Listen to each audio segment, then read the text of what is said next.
স্বরূপ এই সুফিবাদী আদর্শ এটা আমাদের জগতে বিস্তৃত হোক, প্রতিষ্ঠিত হোক, প্রচারিত হোক, দিকে দিকে ছড়িয়ে যাক প্রজন্ম থেকে প্রজন্ম ধরে।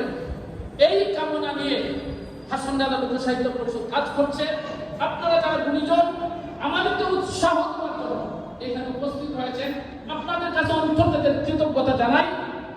মান্যবর কমিশনার মহোদয় উনি এসে আমাদের অনুষ্ঠানকে আলোকিত করেছেন। আমি ওনার সামনে খুব বেশি প্রশংসা করতে চাই না। আমরা ইদানিং সিলেটে দুইজন সরকারি কর্মকর্তা, উচ্চ পর্যায়ের কর্মকর্তা, ওনাদের কিছু কাজকর্ম দেখে আমরা হযরত উমরের কিছু আমরা ভাবনাও পাচ্ছি। দিনে রাত্রে ওনারা মেহনত করতেছে মানুষের কষ্ট লাঘব করার জন্য, যেমনটা খলিফা উমর করতেন।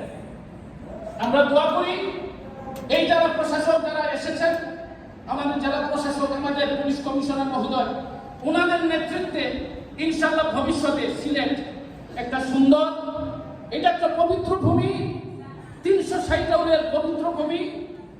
এইখানে সবাই সিলেটি, যারা সিলেটের আইন শৃঙ্খলা মেনে সিলেটে চলবে, যারা সিলেটের উন্নয়ন কামনা করবে, পবিত্র ভূমির পবিত্রতা যারা রক্ষা করবে, যারা কলমি আদর্শ, সুফিবাদী আদর্শ নিয়ে এগিয়ে যাবে, তারাই সিলেটি, তারাই সিলেটে থাকবে, তারাই সিলেটে জয়যুক্ত হবে। অসুরের বসবাস সিলেটে হবে না।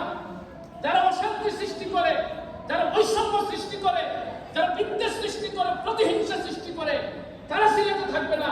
360 পবিত্র ভূমিতে সেই সমস্ত লোক থাকবে যারা ওলি আল্লাহর প্রতি শ্রদ্ধাশীল, যারা আদর্শের প্রতি শ্রদ্ধাশীল, যারা শান্তিকামী, যারা বৈষম্য চায় না, যারা চায় একসাথে সবাই মিলে ধনী গরিব সব মিলে একসাথে মিল মহব্বতের সাথে সিলেটে বসবাস করব। আমরা সেই সমস্ত মানুষের কর্মস্পৃহা, সেই সমস্ত মানুষদের কার্যক্রম দিন দিন আলোকিত হোক, দিন দিন আরো বেশি শক্তিশালী হোক, এই কামনা করে আপনাদের সবার কাছে দোয়া চেয়ে, যদি কোনো ভুলভ্রান্তি করে থাকি ক্ষমা চেয়ে আমি আমার বক্তব্য শেষ করছি। ধন্যবাদ।